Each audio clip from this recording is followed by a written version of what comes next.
Luar biasa ya Mas Darin Ngobrol. Nah, tadi during the worship memang hadiran Tuhan luar biasa ya. Jadi saya agak lupa gitu hari ini saya mau sharing apa. Karena hadiran Tuhan kuat banget gitu. Tim worshipnya oke banget. Tepuk tangan buat tim worship. Coba sebelum mulai kita boleh bilang kanan dan kiri kita. Aku bersyukur Tuhan Yesus memberkati kamu. Aku bersyukur Tuhan Yesus memberkati kamu. Yes, Aku bersyukur Tuhan Yesus memberkati percaya kamu. banget ya, di sisi Bali itu diberkati oleh Tuhan. Amin. Gak percaya kalau nggak ada berkat di sini, karena hadirat Tuhan sungguh nyata di sini. Makanya pasti ada berkat. Amin. Jadi berkat itu selalu berkaitan dengan kadang-kadang kita selalu bilangnya tentang keuangan, padahal belum tentu loh berkat itu tentang keuangan. Ya perlindungan, kesehatan. Sekarang ada di sini, bisa berdiri di sini, itu juga udah jadi berkat Tuhan. Amin. Amin. Tapi spesial untuk hari ini, saya memang akan bicara tentang keuangan.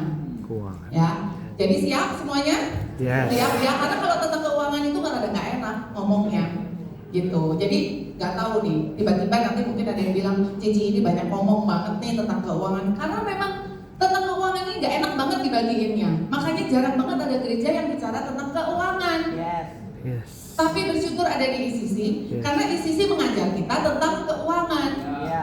Banyak gereja yang sembunyiin tentang keuangan, dan ICC mengajar kita tentang keuangan. Wow. Bersyukur ada di ICC. Coba bilang kanan kiri, bersyukur ada di ICC. Bersyukur ada di sisi. Kenapa kita belajar tentang keuangan? Kita mulai ya. Karena Alkitab aja bicara tentang yang berkaitan tentang uang itu ada nih. Coba mana mungkin tuh. Ayat tentang uang di Alkitab tuh ada 2.300 yang berkaitan dengan berkat, uang, kepemilikan, memberi, hutang, sikap hati terhadap harta. Itu ada 2.300. Wow. Coba, amazed kan? Saya juga kaget tadinya. Nah, tentang iman 500 ayat, tentang doa 500 ayat. Dan dari perumpamaan Yesus, 16 dari 38 perumpamaan adalah tentang keuangan. Jadi penting banget untuk kita belajar tentang keuangan. Nah, tentang keuangan yang sekarang yang kayak gimana? Firman Tuhan itu bicara jelas banget. Di 2 Timotius, kita rada cepet dikit ya, soalnya bahannya rada banyak. 2 Timotius 3 ayat 1 sampai 2 itu dibilang, ketahuilah bahwa pada hari-hari terakhir, yaitu saat ini nih, hari-hari terakhir nih, ya, akan datang masa yang sukar. Nah ini mah memang udah diramalkan dari 2000 tahun yang lalu, bahwa akan datang masa yang sukar. Manusia akan mencintai dan atau mencintai uang. Wah, sesat paling kenceng. Karena memang nggak bisa dimungkirin manusia mencintai uang. Jadi Tuhan tuh concern banget tentang kehidupan keuangan kita. Amin. Karena Tuhan itu concern banget terhadap hati kita. Karena Tuhan itu sangat mencintai kita. Tuhan itu ingin pada suatu hari Dia bisa ketemu kita di rumahnya. Makanya Dia concern banget tentang keuangan yang berhubungan dengan hati kita. Jadi ketika Tuhan mengajar kita tentang keuangan, Tuhan tuh lagi mau bilang, itu judul sharing saya hari ini. Apa coba? Who owns your heart? Siapa yang memiliki hatimu?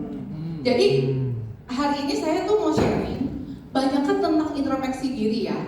Karena saya juga lagi menyiapkan khotbah ini, juga saya introspeksi diri. Terhubung dengan siapa dan apa di dalam hatimu? Siapa yang ada di dalam hatimu? Siapa yang presence di dalam hatimu? Siapa yang menguasai hatimu?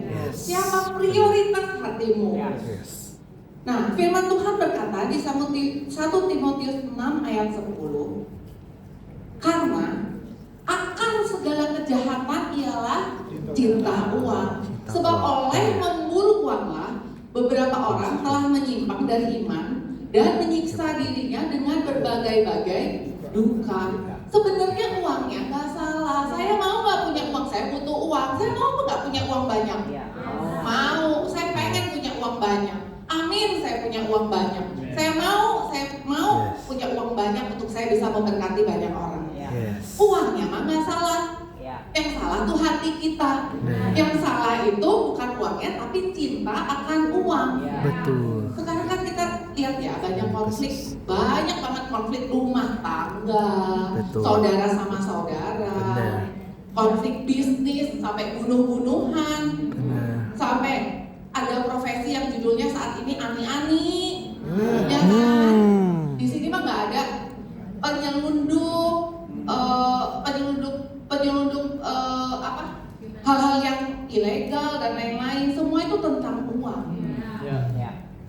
Coba, adakah yang tidak tentang uang? Akarnya pasti tentang uang. Kepahitan sama orang biasanya akarnya pertama-tama tentang uang. Uang. Jadi ketakutan di dalam hidup kita saat ini tentang apa sih? Uang. Uang. Jadi kalau bicara tentang uang, ya itu tuh bicara tentang kita.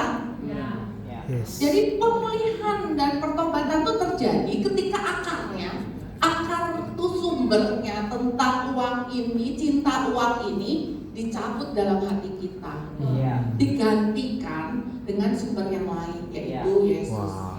Amin. Amin. Amin.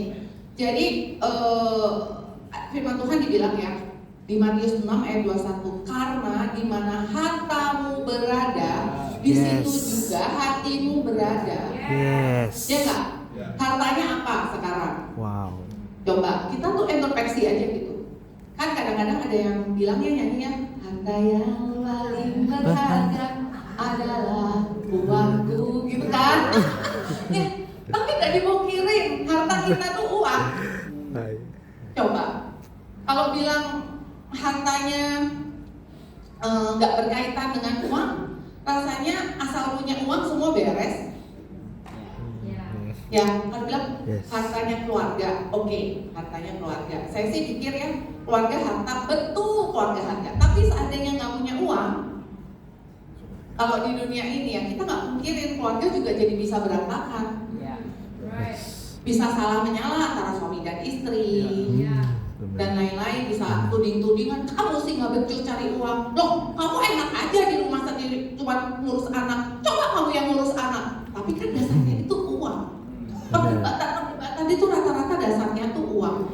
Jadi Yesus sedang mengajarkan, waktu dibilang di mana hartamu berada itu, Yesus sedang mengajarkan tentang prioritas hidup kita. Bukan hanya uang atau kekayaan materi, tetapi segala sesuatu yang kita anggap paling berharga dalam hidup kita. Karena apa yang paling kita hargai akan menentukan arah hidup kita. Wow. Jika seseorang menaruh hartanya pada uang, maka pikiran kita akan dipenuhi oleh untung rugi, cuan atau enggak cuan, hitung-hitungan transaksional. Betul. Hatinya tuh bisa habis ketika uang habis. Betul? Betul. Amin. Amin. Amin. Saya punya ada sedikit kesaksian ya. Amin.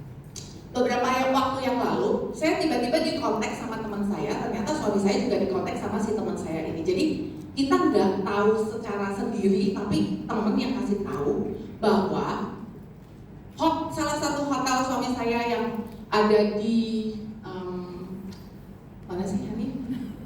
Kok lupa hotelnya di mana? Bukit Tinggi itu hilang diambil orang. Satu hotel hilang diambil orang. Satu hotel. Kami kan bergerak di bidang perhotelannya. Satu hotel tiba-tiba dibilang di surat kabar mungkin ya pada hari itu, pokoknya di media dibilang bahwa hotel ini bukan lagi miliknya suami saya, tetapi ada pemiliknya, yaitu orang lokal daerah sana. Gitu. Mau marah karena memang satu dan lain hal akhirnya mereka memiliki, tapi suami saya nggak tahu. Tiba-tiba hotel itu udah ganti kepemilikan, artinya hilang kan. Terus ketika hotel itu hilang, suami saya mukanya jelek, ya pasti jelek banget sih, pasti cemberut gitu ya. Nah kebetulan nih pada saat hilang itu tahunya tuh siang, sorenya ada leaders meeting. Pengennya datang nggak kira-kira? Yang pengen datang lah suami saya sih pengen datang. Nah terus tapi suami saya dengan muka jeleknya itu dia tetap datang ke sana ke leaders meeting. Mungkin nggak bisa terlalu hai gitu ya, cuma dia tetap datang, diam duduk makan, diam duduk dengan firman. Waktu itu pas menolak firmannya selalu kalau firman Tuhan itu bicara tentang dibuat kita. Jadi firmannya bilang kalau misalnya kamu itu dipenuhi dengan sukacita, tandanya yaitu kamu tuh harus dekat sama Tuhan, setiap hari harus dekat sama Tuhan, setiap hari harus dengar-dengaran sama Tuhan, setiap hari punya relasi sama Tuhan. Itu sukacitamu akan ada kreditnya, tahu ya, dapat kredit ya, kredit yang tinggi. Ketika hidup suatu hari nanti masih punya kredit, yaitu sukacita. Ketika ada kehilangan yang besar, tetap masih punya kredit, yaitu sukacita. Dan pasti Tuhan itu lagi memprotek kita terhadap kehilangan ini. Jadi bukannya bencana terus bilang sial atau apa, puji Tuhan hilang. Benar. Bisakah kita bilang kayak gitu? Ketika kita kehilangan, puji Tuhan hilang. Amin. Amin. Nah suami saya di situ kayak tertampar. Jadi saya cuma senggol masih ada sukacita. Dan dia bisa pulih ya. Dan sejak hari itu dia sama sekali nggak ada muka-muka cemberut gitu, udah nggak ada, karena ada sukacita yang dari Tuhan lebih daripada kehilangan kita. Amin. Jadi hati kita ini condong kemana? Apakah ke harta kita? Apakah ke Tuhan? Yes? Benar. Oke. Kita bisa memberi, kita bisa bilang bahwa oh iya harta kita condong ke Tuhan. Berarti kita ini kalau condong ke Tuhan berarti kita mencintai Tuhan, ya kan? Benar kan? Kita mencintai Tuhan. Jadi kalau kita mencintai, artinya kita gini deh, orang itu nggak mungkin orang itu bisa memberi tanpa mencintai, betul? Bisa, tapi nanti jadinya gini, lu utang sama gua, untung dan rugi lagi. Tapi orang itu tidak bisa mencintai tanpa memberi. Yes. Amin. Amin. Kalau orang bilang orang jatuh cinta itu Benar. tidak akan pernah ragu untuk memberi segalanya. Begitu juga dengan kita. Kita seringkali bilang, Lord, I give you everything. I give you anything. Betul. Lagunya juga I give you my heart, I give you all, my Lord. Tuhanku yang kukasihi, Mbak, di dalam hati hanya bilang, jangan uangku, ya kan? Karena itu kita bisa kok memberi persembahan, bisa. Ya sisanya aja kita punya uang berapa kita kasih aja sama Tuhan. Kadang malah lebih besaran uang parkir dibanding uang persembahan. Apa itu kita lagi mengasihi Tuhan? Uang apa ya? Kita itu suka kadang-kadang saya tuh jadi tertampar juga gitu. Pada satu hari saya tuh melihat ya, saya sendiri sih, ini nggak ngomongin orang lain, saya sendiri. Kok lebih besar uang saya buat traktir orang ya daripada dimasukin ke persembahan ya? Ya nggak? Kayaknya buat traktir orang tuh lebih gengsi deh. Kayaknya buat traktir orang tuh lebih bisa dilihat orang, bisa diucapin terima kasih, bisa wow, Civo baik banget udah traktir aku. Sementara kalau persembahan gak ada yang lihat. Jadi ya udah uang parkir aja masukin persembahan tuh sama aja. Nah hati kita tuh loh, hati kita kemana? Yes, hati kita kemana? Bukan jumlah uangnya, tapi siapa yang bertahta di dalam hatimu. Bukan jumlah uangnya. Tuhan nggak pernah lihat jumlah uangnya. Seperti cerita janda miskin di Sarfat juga bukan uangnya, tapi Tuhan lihat hatinya. Siapa yang bertahta? Siapa tuan di dalam hatimu? Siapa yang menguasai hatimu? Ini bagus banget nih firman ini ya. Saya excited banget buat bagiinnya. Di Matius 6 ayat 24 dibilang, tak seorang pun dapat mengabdi kepada dua tuan. Tak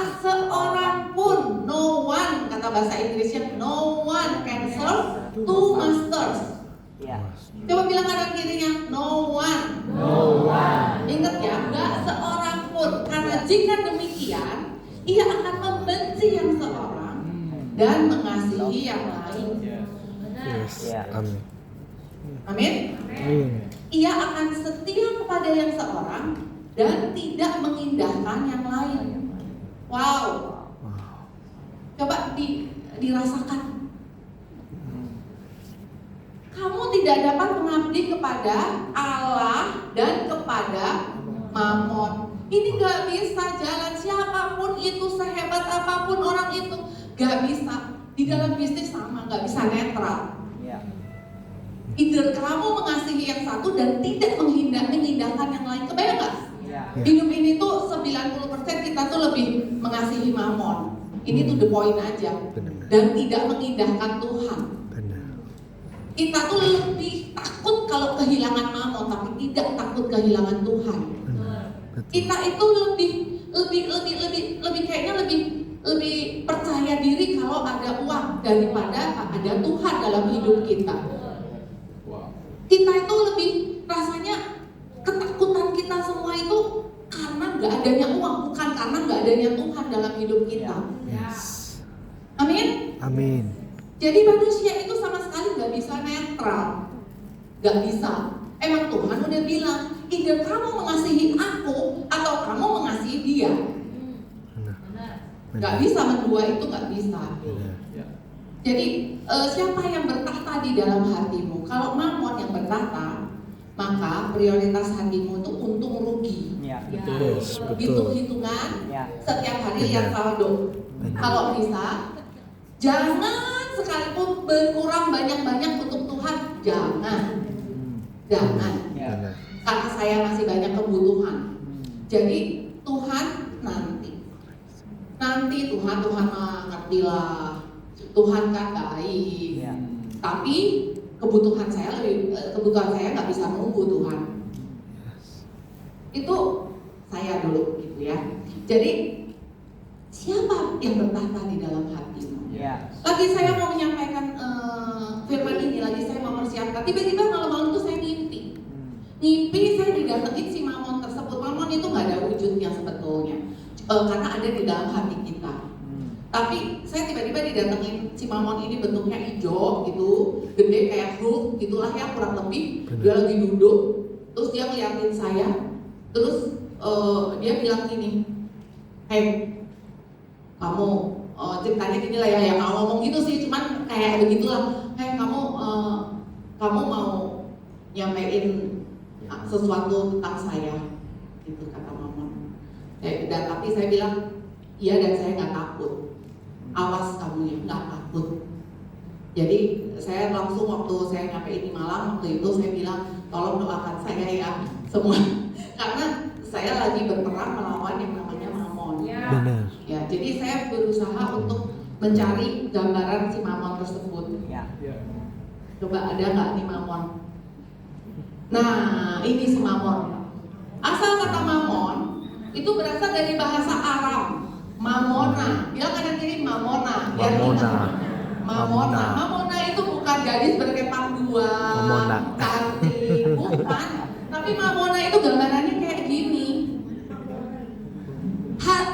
Sesuatu yang menguasai hati manusia dan bisa diandalkan. Coba bayangkan, Mamona ini bisa diandalkan. Di Alkitab, Mamon itu bukan sekedar uang, tapi apa yang dijadikan tuan di dalam hatimu. Kebayang? Yes. Udah kebayang ya di sini? Saya gambarkan cukup jelas. Ini sebenarnya adalah para pebisnis yang lagi menyembah Mamon secara spirit ya. Nah, ada saham, ada uang yang bertumpuk, ada emas, perak, ada Rolex, ada tas LV, ada segala sesuatu harta benda di sini. Sebenarnya ini cuma lagi menggambarkan. Memang hati kita dikuasai oleh hal-hal tersebut. Pride kita ditentukan oleh hal-hal ini. Ya. Nah, hati-hati kan.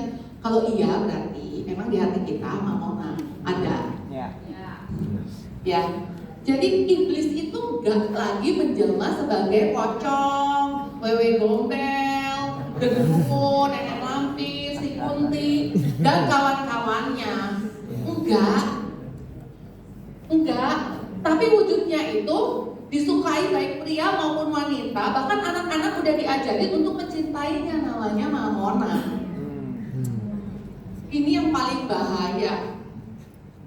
Jadi Mamona ini digambarkan berkuasa untuk menguasai hati manusia, untuk condong lebih mencintai dia, bahkan lebih memberikan rasa aman, trust and confidence pada manusia. Jadi saya lagi siapin hal ini. Oh iya juga ya, karena saya pebisnis juga, nggak lepas dari hal-hal ini. Sebenarnya saya juga nggak lepas dari hal-hal ini, cuman saya mengerti dan saya nggak mau lagi ditipu. Artinya Mamona ini merebut hati manusia untuk memprioritaskan dia daripada Tuhan.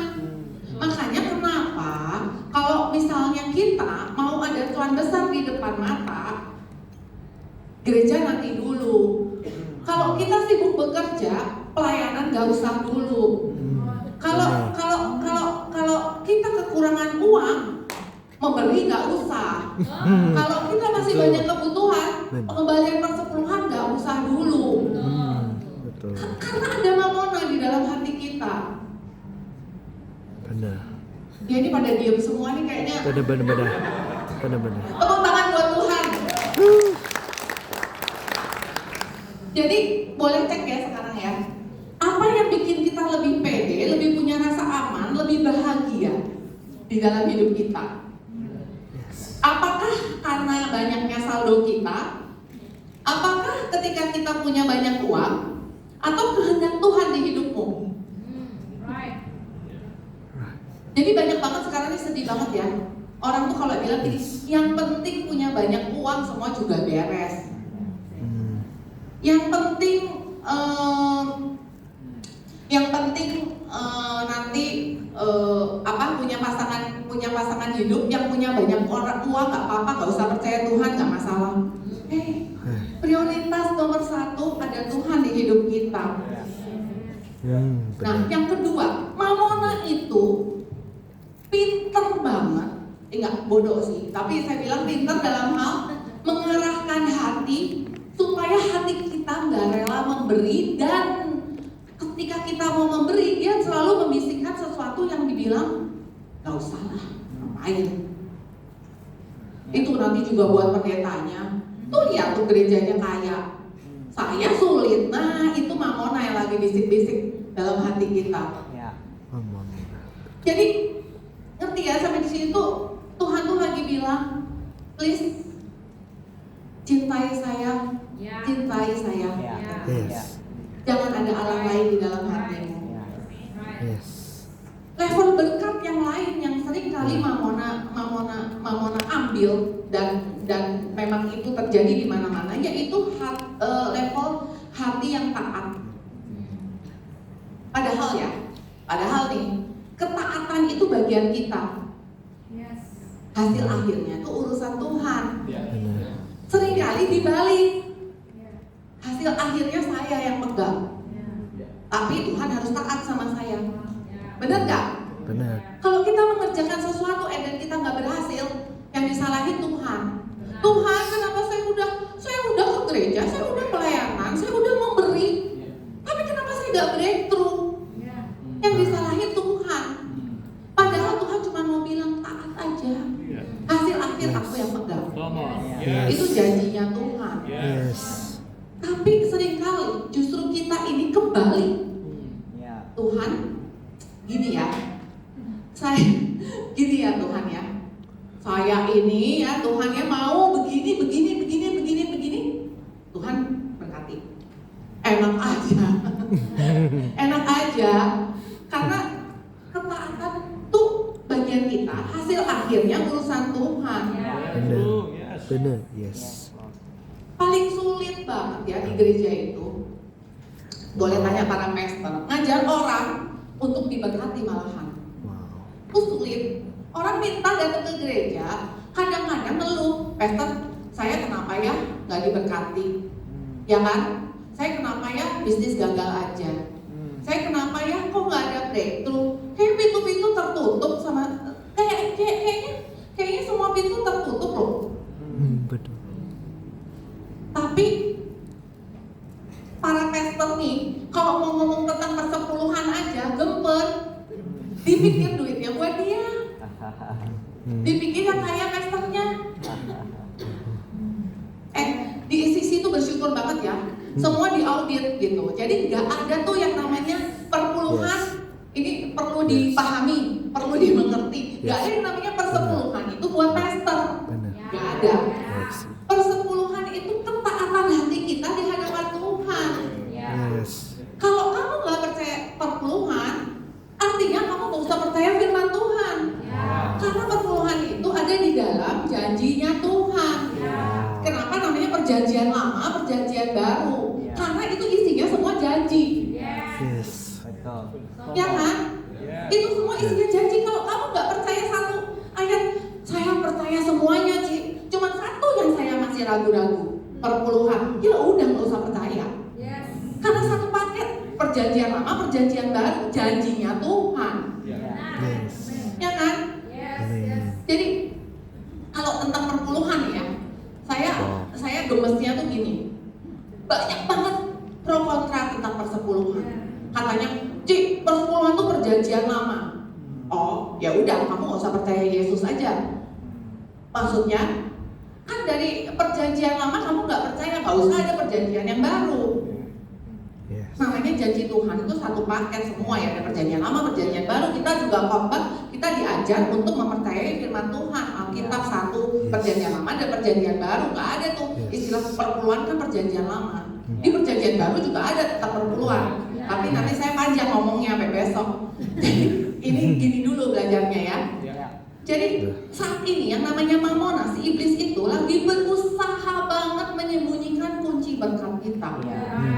Yaitu hati yang taat untuk mengembalikan persepuluhan. Semua diputar balik. Bahkan ada anak rohani saya di Bandung, dia tuh pengusaha sukses. Suksesnya dari nol, akhirnya dia sukses. Tapi dia, kesuksesan ini dia pakai logika dia. Jadi dia bilang, Cik, saya mau ngadain, kita boleh nggak ngadain polling? Kalau yang mengembalikan persepuluhan dengan yang tidak mengembalikan persepuluhan, uangnya banyakan mana? Itu pikiran manusia. Saya bilang gini aja, yang mengembalikan persepuluhan, favor of God-nya lebih banyak Pak daripada yang tidak mengembalikan persepuluhan. Saya bersyukur banget. Saya nggak usah jadi kaya-kaya banget, tapi saya taat untuk mengembalikan persepuluhan. Karena Mamona itu tuh lagi pegang kunci yang sebenarnya kunci itu udah diberikan sama kita dari Tuhan untuk kita tinggal buka kunci berkat itu. Tapi ketaatan kita mengembalikan persepuluhan itu di skip.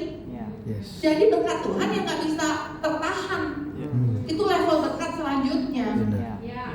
Nah, kan tadi saya udah memberi persembahan, Ci. Saya udah memberi persembahan nih ya. Persepuluhan itu kunci. Persembahan itu benih. Jadi dua-duanya mau benih yang terus dan terus ini akan tumbuh. Jadi berkat. Tapi kalau kita mau berkat yang berkelimpahan yang bukan atas usaha kita, itu dibukanya lewat kunci persepuluhan. Berkat yang gimana? Yang kita nggak duga, yang bukan kita usahakan. Nanti next kedatangan saya lagi, kalau Pastor Riko berkenan, kedatangan saya lagi next, saya akan bicara tentang kelimpahan. Orang suka salah sih tentang kelimpahan. Dipikir kelimpahan itu jadi gini, banyak duit gitu ya. Padahal bukan begitu. Nanti ya next ya. Oke, nanti nggak selesai nih ya. Kita baca dulu Maleakhi 3 ayat 8 sampai 10. Kita baca cepat. Bolehkah manusia menipu Allah? Namun kamu menipu aku. Tetapi kamu berkata, dengan cara bagaimana kami menipu engkau? Mengenai persembahan persepuluhan dan persembahan khusus. Kamu telah kena kutuk, tetapi kamu masih menipu aku. Ya kamu seluruh bangsa, bawalah seluruh persembahan dan persepuluhan itu ke dalam rumah perbendaharaan, supaya ada persediaan makanan di rumahku, dan ujilah aku, firman Tuhan semesta alam. Apakah aku tidak membukakan bagimu tingkap-tingkap langit dan mencurahkan berkat kepadamu sampai berkelimpahan? Amin. Jadi manusia itu memang pada dasarnya suka nipu Allah. The one and only ayat yang Tuhan rasanya gemes. Karena seringkali tetap persembahan persepuluhan ini orang bukannya nggak tahu, tapi pura-pura lupa, pura-pura nggak tahu. Benar. Orang bukannya nggak sadar, tapi memang nggak jujur aja dan nggak mau jujur di hadapan Tuhan dan nggak mau mengembalikan karena sayang uangnya. Benar. Setuju. Ya kan, the one and only yang Tuhan gemes sampai dibilang kamu menipu aku ya di sini. Dan satu lagi, the one and only Tuhan bilang ujilah aku ya di sini. Sampai Tuhan bilang gini nih ya, kalau kita lagi ngobrol sama orang, lu percaya nggak sih sama gua? Lu percaya nggak? So uji gua deh. Itu Tuhan lagi mau ngomong kayak gitu. Jadi Tuhan tuh minta diuji itu cuma di ayat ini. Betapa pentingnya jadi pengembalian persembahan dan persepuluhan ini. Amin. Yes, amin. Jadi seringkali kita salah. Persembahan persepuluhan ini bukan transaksional. Tuhan saya kasih 10%, tapi pasti ya nanti Tuhan ganti saya uangnya berlipat kali ganda. Not just money, Yes. but favor. Wow. Amin. Amin. Tadi dijelasin lebih lanjut karena perpuluhan itu bukan pemberian. Yes. Kita nggak lagi ngasih Tuhan. Perpuluhan itu tentang pengembalian. Tuhan ada pengembalian. Bawalah seluruh persembahan persepuluhan. Bukan tentang Tuhan lagi butuh uang. Tapi perpuluhan itu tentang kita lagi mengaku bahwa Tuhan itu Sang Jehovah Jireh. Tuhan yang menjadi sumber. Yang kedua, ketaatan membuka tingkap langit. Aku akan membuka tingkap-tingkap langit. Kata tingkap menggambarkan floodgates, bendungan yang dibuka. Artinya berkat yang nggak bisa kita kontrol, yang Tuhan sediakan buat kita. Berkat bukan hanya uang, tapi di seluruh aspek kehidupan kita. Mungkin kita ketemu jodoh yang baik, mungkin kita ada favor-favornya Tuhan. Tiba-tiba kita lagi diem, lagi tiba-tiba ada ketemu ide, kling, gitu. Tiba-tiba kita lagi kemana ketemu klien yang nggak nyangka kalau itu klien. Tiba-tiba kita ada kesehatan yang Tuhan beri, ada damai sejahtera walaupun nggak punya uang, ada relasi yang saling membangun, ada kesempatan-kesempatan baru. Itu adalah tingkap langit yang dibuka. Yes. Dan kelimpahan itu, di-spill dikit ya, ketika kita bisa bilang cukup. Wow. Jadi bukan ketika kita kaya, tapi ketika kita bilang cukup dan kita bisa memberi, itulah kelimpahan dalam hidup kita. Amin. Come on. Jadi perpuluhan sekali lagi bukan transaksi, tapi relasi kita dengan Tuhan dan transformasi kita menjadi serupa dengan Tuhan. Amin. Saya mau cerita lagi. Persepuluhan itu juga adanya protection dari Tuhan. Amin. Karena di Maliaki 3 ayat 11 dibilang, aku akan menghardik bagimu belalang pelahap, supaya jangan dihabisinya hasil tanamu, dan supaya jangan pohon anggur di padang tidak berbuah bagimu, firman Tuhan semesta alam. Nah, saya beberapa waktu yang lalu mungkin pernah ada dengar ya, orang pada ketipu sama bank, bukan ketipu sama bank ya. Maksudnya bank itu ada yang tiba-tiba menghabiskan uang di rekening dia, kedengeran ya. Ada beberapa yang dengar. Ada satu kali saya tuh ditelepon sama Disduk Capil, terus dibilang bahwa Bu, ada Ibu tinggalnya di RT RW sekian bla bla bla bla bla, alamatnya di sini. Oh iya Pak, betul, saya lagi di luar kota. Terus saya kan orangnya cuek ya, to the point. Biasanya nih, kalau kayak gitu, ya Bu, ini ada pengkinian data. Biasanya saya akan ngomong, ya udah sok aja Pak bikin pengkinian data, Bapak kerjain aja gitu kan by phone. Tapi dia bilang ada pengkinian data Bu, Ibu bisa datang nggak ke kantor Disduk Capil gitu. Terus saya bilang, tiba-tiba suddenly itu di dalam hati saya tuh lembut banget tuh ada yang bilang penipu gitu. Padahal kalau saya pasti akan, ya sudah saya kasih aja kan dia yang kerjain gitu kan, gampang gitu, nggak usah repot saya datang. Saya di luar kota Pak, nanti saya biarkan asisten saya aja datang ketemu sama Bapak. Oh, nggak usah repot-repot Bu, biar bisa saya ubah dari sini aja, jadi Ibu nanti udah terima pengiriman datanya. Tiba-tiba lagi kedua penipu. Makanya saya bilang, oh nggak apa-apa Pak, saya datang aja ke sana, nanti saya mau repot kok Pak, nggak apa-apa.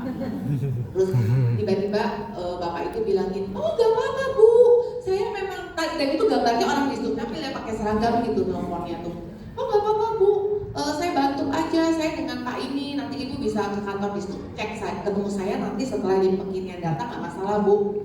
Tiba-tiba ketiga bilang penipu, dan saya tahu itu penipu.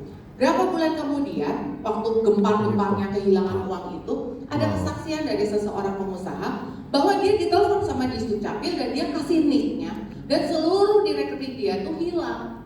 Gak cuma rekening pribadi, tapi rekening yang ada nama dia di perusahaan itu hilang semuanya. That is protection. Jadi nggak bisa dijelasin protection yang model gimana, ya kayak gini ini, sehingga tidak dihabisi hasil tanah saya, dan supaya jangan pohon anggur di Padang tidak berbuah bagi saya. Ternyata saya tidak dihabisi karena saya taat untuk mengembalikan persepuluhan. Mungkin Tuhan itu lagi bilang saya protect keuangan kamu, gitu. Jadi bagian kita itu menutup celah si belalang pelahap ini supaya nggak bisa masuk, makanya ada pemulihan keuangan. Jadi banyak banget di dalam hidup saya dan suami yang saya cuma ngerasain gila ya ini benar-benar favor dari Tuhan. Siapa saya kalau dipikir-pikir, saya sering mikir gini, saya dulu lagi kecil berdoa paling nggak mau. Saya dulu lagi kecil selalu dibandingkan sama adik saya yang manis, nice, terus bisa iniin firmannya, bisa bagi firman sama pembantu-pembantu. Saya sih tutup kamar, jadi paling dibilang sama ibu saya, wah ini mah anak keras kepala, ini anak egois. Tapi saya bilang, kenapa saya sampai bisa berdiri di sini? Karena tiba-tiba tuh kayak Tuhan itu lagi bicara sama saya, I love you. Jadi saya juga bicara sama Tuhan, I love you too. Dan dari situ, dari love itu, saya bisa berdiri di sini untuk saya menyaksikan kecintaan dan kebaikan Tuhan. Jadi favor of God tuh banyak banget di dalam hidup saya. Kalau diceritain kita nanti retret. Jadi kesaksian hidup saya banyak banget. Kesaksian hidup saya tentang hal ini banyak. Kalau Kanala bilang, Iva, kamu tolong saksiin. Jangan semua orang itu taunya kamu ada di titik sekarang. Jangan semua orang itu taunya kamu itu cuman kamu itu memang udah dari sananya kaya, punya hotel. Orang kalau ngomong gitu ya, oh iyalah Ci Iva punya hotel, Ci Iva tuh kaya, Ci Iva itu punya bisnis A, bisnis B, bisnis C. Tapi kesaksiin ketika kamu itu jualan pulsa di pinggir jalan demi susu anakmu. Benar. Itu nggak ada orang yang tahu. Karena tahu, kan udah jadi bapak lagi saya, jadi tahu gimana berjuangnya saya melahirkan anak, hutang sama dokter yang lahirin, sampai saya nggak bisa keluar rumah sakit, saya sampai bersujud mohon dokter tolong supaya anak saya dan saya bisa keluar, saya pasti bayar uangnya karena kurang. Gak ada yang tahu kan? Tapi favor of God ada di dalam hidup saya, sehingga ketika saya jadi berdiri seperti sekarang, bukan dari something tapi dari nothing. Tapi kita punya hati yang oke Tuhan saya mau. Oke Tuhan, hati saya dipenuhi oleh kalau dipikir-pikir nih, ngapain coba? Ngapain gitu? Pergi kemana-mana sendiri, menyampaikan kebenaran firman Tuhan karena saya mengasihi Tuhan, saya mencintai Tuhan. Ada sesuatu desire di dalam hati saya untuk bicara bahwa Tuhan itu baik terhadap diri saya. Amin. Jadi bukan uang lagi, saya nggak bicara tentang uang berkat yang ada di dalam benar-benar. hidup kita. Ya. Setuju. Dan percaya uang itu datang dengan sendirinya. Ketika hati kita udah benar, tidak lagi mencintai uang, Benar-benar. tapi mencintai Tuhan. Yes. Di Yoel 1 ayat 4, ada yang ditinggalkan. Kita ngomong tentang belalang ya, karena kan yang dibilang di situ yang dihabisi oleh belalang pelahap, betul nggak? Tapi di Yoel 1 ayat 4 dibilang, apa yang ditinggalkan belalang pengerit telah dimakan belalang pindahan. Apa yang ditinggalkan belalang pindahan telah dimakan belalang pelompat. Dan apa yang ditinggalkan belalang pelompat telah dimakan belalang pelahap. Intinya gini, ini saya sebenarnya ada gambar belalang. Nah, ini kan, sebenarnya saya menjelaskan banyak ya tentang belalang, tapi dalam hidup kita itu gak sekaligus habis. Dimulai dari belalang pengerit kecil-kecil gitu. Jadi nggak langsung jadi pelahap, dia mulai dari pengerit, menghancurkan hidup kita bukan dari dosa yang besar dulu, tapi dari yang kecil yang dibiarkan terus menerus. Jadi sudah dalam kerja keras tapi pelan-pelan habis. Uang masuk tapi cepat juga keluarnya. Usaha berjalan tapi tidak pernah cukup. Seperti ada sesuatu yang mengerit, tau nggak? Yang sedikit demi sedikit, kalau bahasa Jawanya tuh kayak ngerokotin gitu. Grogotin hidup kita sampai habis. Jadi ada kehilangan yang tidak disadarin. Misalnya kebocoran kecil yang terus menerus, pengeluaran yang tiba-tiba tak terduga, hutang yang menumpuk, bisnis yang stagnan, kesehatan yang terganggu, relasi yang rusak, damai sejahtera yang hilang. Belalang pengerit bekerjanya tuh diam-diam dan kecil. Belalang pengerit yang dibiarkan lama-lama menjadi besar. Terus kalau belalang pindahan, biasanya melambangkan sesuatu yang datangnya dari luar, lalu masuk mengambil bagian dalam hidup kita. Seringkali tidak kita sadari. Jadi yang datangnya dari luar tuh misalnya ya orang luar yang akhirnya menipu kita dan lain-lain, datangnya dari luar yang tidak kita sadari. Dan ada yang namanya belalang pindahan. Saya cepat aja. Belalang pindahan itu masalah yang berpindah. Misalnya gini, masalah keuangan menjadi masalah rumah tangga. Tekanan pekerjaan menjadi masalah kesehatan. Luka batin menjadi konflik dengan relasi. Dosa kecil menjadi kebiasaan yang mengikat. Itu yang namanya pindahan. Pelompat menggambarkan sesuatu yang menyerang dengan cepat. Kehilangan yang mendadak, berkat yang terasa hilang begitu saja, keuangan yang bocor tanpa disadari, kesempatan yang terlewat, serangan musuh yang datang tiba-tiba. Belalang ini menjadi simbol musim sulit dalam hidup seseorang secara profetik. Belalang pelompat itu bicara tentang tiba-tiba bisnisnya jatuh, pekerjaannya hilang, kesehatannya menurun mendadak, hubungan yang rusak cepat, iman yang melemah karena tekanan hidup. Tapi saya mau bicara tentang belalang pelahap. Nah, belalang pelahap itu menunjukkan sesuatu yang menghabiskan sampai habis dan tidak tersisa. Ini bukan sekedar mengambil sedikit demi sedikit, tetapi melahap habis hasil kerja, berkat dan sumber kehidupan kita. Secara rohani, belalang pelahap itu melambangkan keuangan yang terus terkuras, usaha yang tidak pernah menghasilkan, hasil kerja keras yang habis tanpa jejak, berkat yang datang tapi cepat banget lenyap, serangan yang menguras kekuatan hidup. Seolah-olah ada sesuatu yang memakan hasil kerja kita. Itu belalang pelahap. Jadi simbolnya tuh seperti kita tuh tiba-tiba bangkrut, kehilangan pekerjaan tanpa ada cadangannya lagi, hubungan yang rusak dan akhirnya dia meninggalkan Tuhan. Itu belalang pelahap. Efeknya dia akan jadi putus asa, bunuh diri, tidak punya pegangan, dan akhirnya dia mengakhiri hidup tanpa Tuhan. Tapi di Melihat yang ketiga ayat 11 kabar baiknya, Tuhan akan menghardik si belalang pelahap tersebut. Jadi Tuhan tuh seringkali mengizinkan masalah dalam hidup kita. Iya pasti, saya juga sebagai pengusaha ada aja gitu masalah. Tapi ada protection sekali lagi dia. Tuhan tidak membiarkan kita tergeletak. Tuhan mau kita tetap berbuah walaupun masa sulit yang kita. Jadi bukan tiba-tiba jadi jadi saya sudah mengembalikan persepuluhan, saya sudah melayani Tuhan, saya sudah cinta sama Tuhan, tiba-tiba kita jadi apa sih kayak nggak ada masalah gitu. Ya itu mah di surga aja ya kalau nggak ada masalah. Tuhan izinkan kok untuk iman kita terus bertumbuh. Amin. Nah, sebelum ada pemulihan keuangan, ada pemulihan hati. Jadi tadi kan dari hati, terus ada pemulihan keuangan. Karena percuma diberkati jika tidak ada perlindungan atas hasilnya, betul nggak? Jadi perlindungan ini yang lebih penting.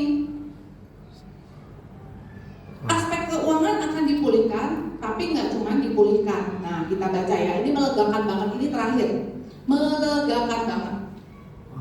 Di Yoel 2 ayat 25 dibilang, Aku akan memulihkan kepadamu tahun-tahun yang hasilnya dimakan habis oleh belalang pindahan, belalang pelompat, belalang pelahap, dan belalang pengering. Tentaraku yang besar yang kukirim di antara kamu. Wow. Wow. Coba bilang kanan kirinya, Tuhan akan memulihkan hidupmu. Tuhan akan memulihkan hidupmu. Nah, ini saya senang banget bagiin tentang ini. Dari tadi saya ngebut karena pengen sampai ke ayat ini. Kenapa? Tuhan itu Tuhan yang baik. Wow. Tuhan itu gak meninggalkan kita tergeletak. Tuhan itu Tuhan yang memulihkan hidup kita. Jadi Tuhan tidak hanya memulihkan keadaan keuanganmu yang habis saat ini kabar baiknya. Tapi Dia mengembalikan yang sudah hilang loh. Wow. Dan menggantikannya berlipat kali ganda. Wow. Keren. Bahkan Dia menjawab mimpi-mimpi dan kita tuh bisa bersukacita karenanya. Karena Tuhan kita, Tuhan memenuhi apa yang diinginkan hatimu. Amin. Wow. Tuhan tidak hanya memulihkan, tetapi menggantikan yang hilang, saudara-saudara. Wow. Kalau sekarang saudara tadi tuh, kayak dia Ci, aku sekarang dalam fase dimakan belalang pelahap. Don't worry, ketika dengan firman ini dan saudara menaati firman Tuhan, maka Tuhan si pemulih ini, Jehovah Jireh, sumber dari kita, Dia tidak hanya memberkati saudara biasa aja, Amin. tapi memulihkan tahun-tahun yang hilang. Benar. Dia akan memberkati saudara more than yang dulu. Ya. Jadi Tuhan itu tidak hanya janji memulihkan aja, tapi Tuhan juga memberkati masa depanmu. Dia juga sanggup menebus masa lalumu. Jadi mulai sekarang saya kasih sedikit kunci. Mulai sekarang yang saya sering banget lakukan adalah kalau orang lagi kesulitan datang, saya cuma bilang, kamu percaya Tuhan, kamu mau menaati Tuhan, iya. Oke, kamu menaati firman Tuhan, iya. Oke, sekarang apa mimpi kamu? Coba mungkin ada di slide yang gambar foto rame-rame. Wow. Nah ini tuh isi Malang ya. Wow. Kebetulan saya kan di apa sih? Dipercaya jadi caretaker di Sisi Malang. Nah ini dulu awal saya datang di Sisi Malang. Ini mah kayak belum ada Yohan sama Mila, belum ada ya. Ini benar-benar awal-awal banget. Di meja ini saksi di mana? Saya cuma tanya, nggak tanya banyak-banyak, cuma tanya apa mimpimu? Karena bermimpilah. Kalau kamu nggak punya mimpi, nggak punya tujuan hidup. Bermimpilah. Coba putuskan di dalam hidupmu apa mimpimu. Karena Tuhan kita Tuhan yang sanggup memenuhi mimpimu. Amin. Benar. Jadi di sini saya tanya apa mimpinya. Sebutlah satu-satu. Nah, ini gambar leaders di Sisi Malang ya. Oke. Lalu saya tutup ya dengan kesaksian. Di next slide. Mimpinya, ini gembala Sisi Malang ya, namanya Daniel dan Melia. Mimpinya Daniel dan Melia ini. Kalau Daniel ini emang rumahnya tuh tadinya jauh banget gitu ya, jauh banget. Kalau mau kita sebagai jemaat mau ke rumahnya tuh kayaknya perlu perjuangan gitu. Saya bilang kamu nggak mau punya rumah yang ada, maksudnya yang di tengah kota dan layak gitu ya. Dia bilang ya mau Ci, cuman kan nggak ada chairnya, nggak ada duitnya. Tapi mau nggak, punya mimpi nggak ke sana? Mau. Oke, kita berdoa buat itu. Melia ditanya, Melia mimpi kamu apa? Saya pengen punya daycare. Daycare tuh gimana? Ya penitipan bayi gitulah intinya ya.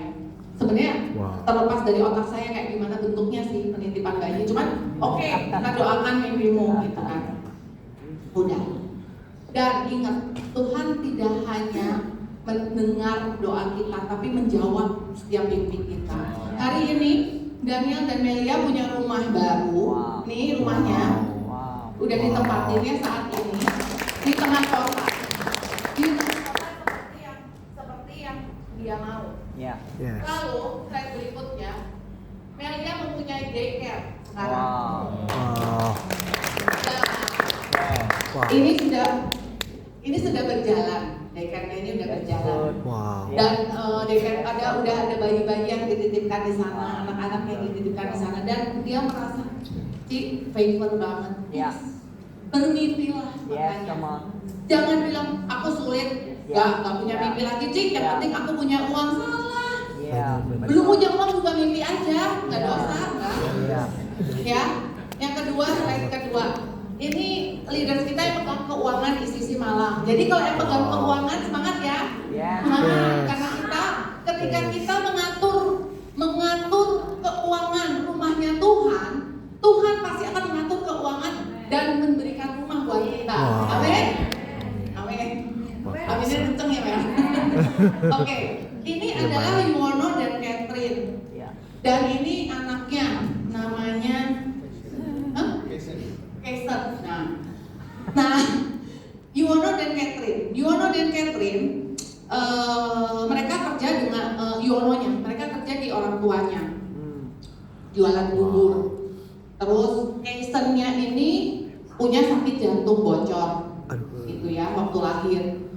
Waktu saya tanya, mimpi kamu apa Yu? Ya kepengen punya rumah sendiri, of course ya. Masih tinggal di rumah orang tua, Catherine di rumah mertua kan gak enak gitu. Pengen punya rumah sendiri. Oh oke. Wow. Coba Catherine kesini, kita berdoa bersama. Ya. Ken, kamu pengen punya rumah di mana? Di Citraland, which is itu mahal ya. Kadang-kadang saya berpikir, aduh Tuhan, masa saya doa tapi mahal. Tapi ya Tuhan kita kan Tuhan yang lebih besar ya. Manusia kan mikirnya, lu mintanya yang mahal.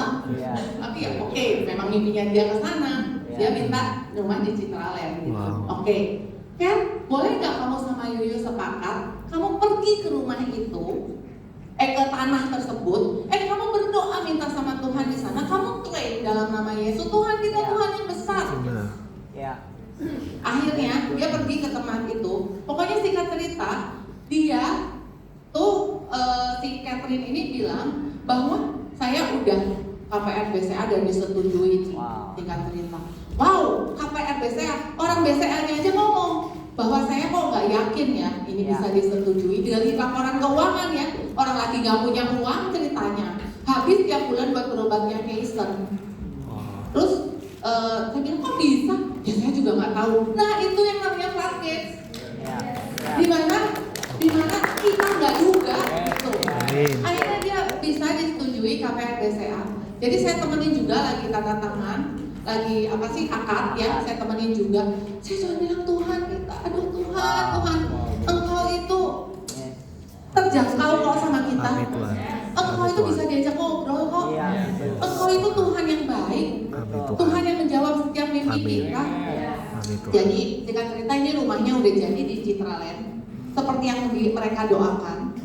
Dan ketika rumah ini jadi, Kaisen sembuh total 100%. Luar biasa ya. Jadi Tuhan gak cuma lagi memberkati, tapi dia memulihkan, bahkan menggantikan waktu-waktu yang hilang. Kalau Yuyu pengen punya usaha sendiri, nggak pengen juga ikut bapaknya terus-menerus. Saat ini Yuyu sudah punya usaha sendiri namanya Uncle One Taiwanese Food. Dan di sana diberkati banget. Usahanya lancar, usahanya diberkati. Jadi kedua orang ini melayani Tuhan dengan luar biasa. Mereka benar-benar di sisi Malang mereka board.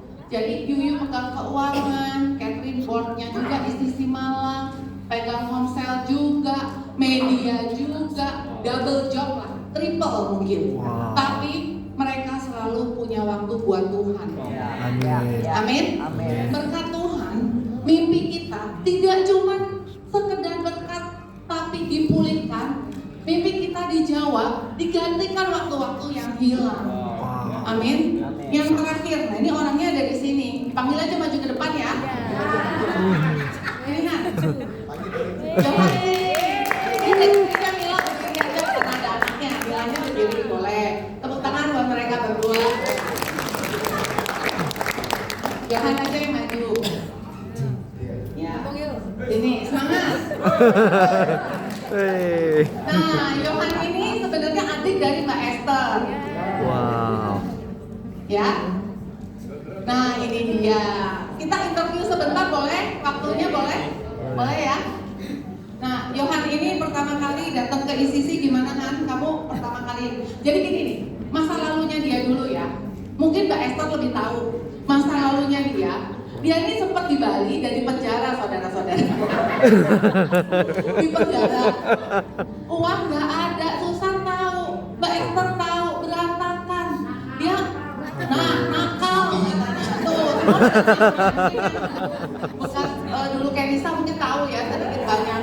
Jadi gimana kan dulu datang pertama kali ketemu kita uangnya berapa di saldo di rekening?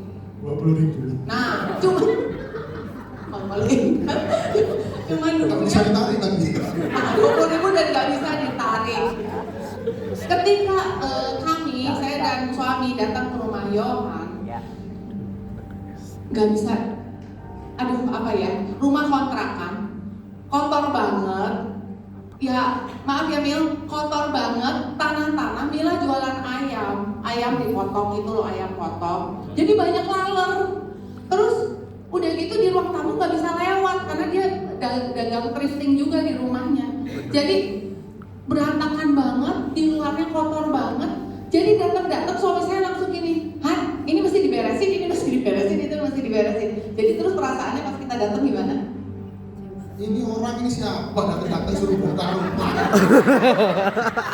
Barusan suruh bongkar semua. Tapi hati kita mau dia lebih baik. Wow. Ya, akhirnya kan nggak punya uang, kita ajak, Han, boleh nggak kamu kembalikan persepuluhanmu? Saya kontrol sekarang kalau bulan-bulan nggak ngembaliin saya telepon langsung, belum dikembaliin persepuluhannya cepat sekarang transfer gitu. Karena tahu hati saya buat supaya dia lebih maju.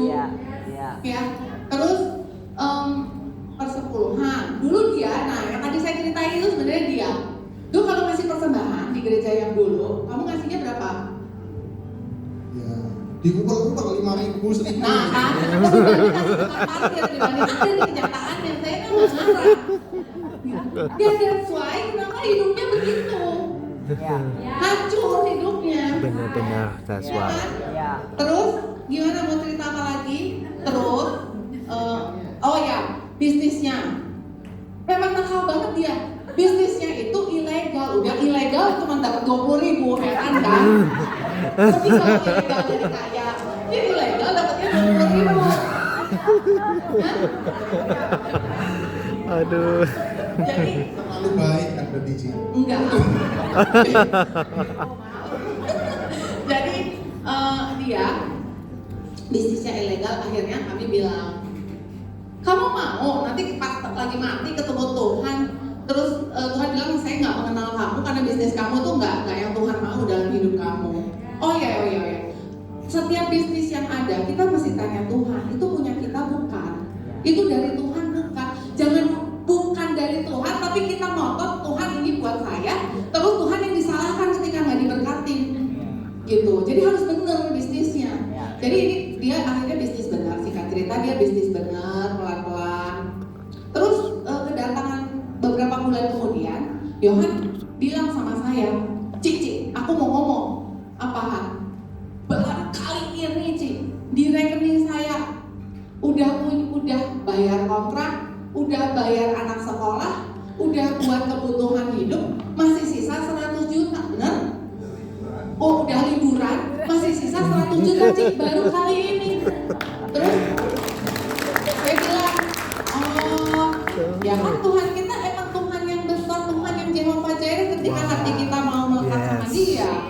Amin. Jadi ya nggak heran ketika dia mau taat, ya Tuhan itu berkati. Wow. Gitu. Saat ini, apa aja kan yang kamu punya nih, Johan dan Mila? Apa aja kamu punya Tur? Puji Tuhan punya perusahaan tour yang mengkhususkan handle tamu-tamu Cina. Terus ada ekspor ikan dan juga Legal ya, legal kan? Legal. Ekspor ikan dan juga perhotelan. Wow. Terus ada kafe yang pegang istri saya, sama homestay pegang istri saya. Wow. Terus istri saya juga drifting. Ini ikannya, ini mobil unit kita. Ya, itu. Ya, ini kafe. Jadi dan dia juga diberkati dengan rumah yang baru. Dan rumah yang berantakan tadi sekarang udah jadi bagus. Ini jadi kayak gini, rumah yang tadinya berantakan udah jadi homestay-nya dan sudah menjadi milik sendiri, bukan lagi sewa. Wow. Itu ada lagi yang mau disampaikan? Sabun.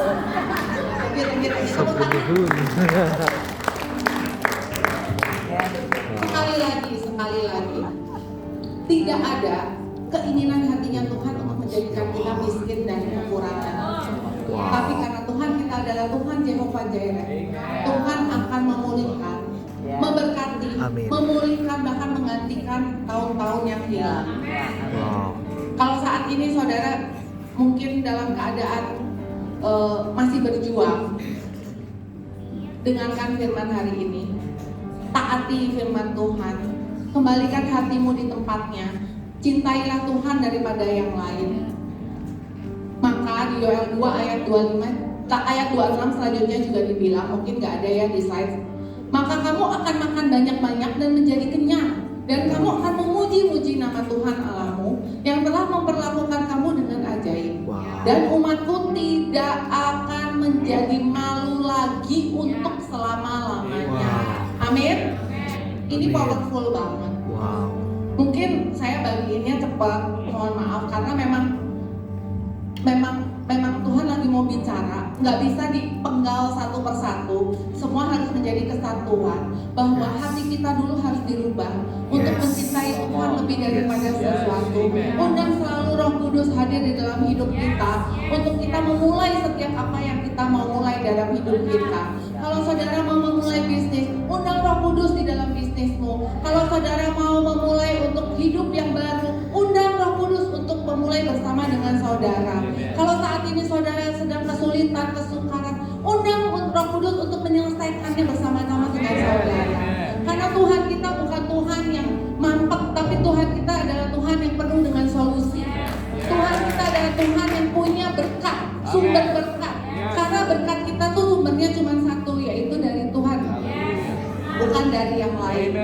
Ya, jadi hari ini saya mau berdoa buat setiap saudara di tempat ini yang sedang bergumul, dalam hal keuangan, mungkin bergumul dalam hal bisnis, mungkin gak ada jalan keluar, mungkin seakan-akan gak ada yang pintu yang terbuka. Tapi kesaksian-kesaksian tadi menyatakan bahwa Tuhan kita tuh Tuhan yang besar, Tuhan yang sanggup mengembalikan waktumu yang hilang, Tuhan yang mengerti, Tuhan yang mengerti dan menjawab setiap doamu, Tuhan yang menjawab setiap mimpi-mimpimu. Boleh semua bangkit berdiri.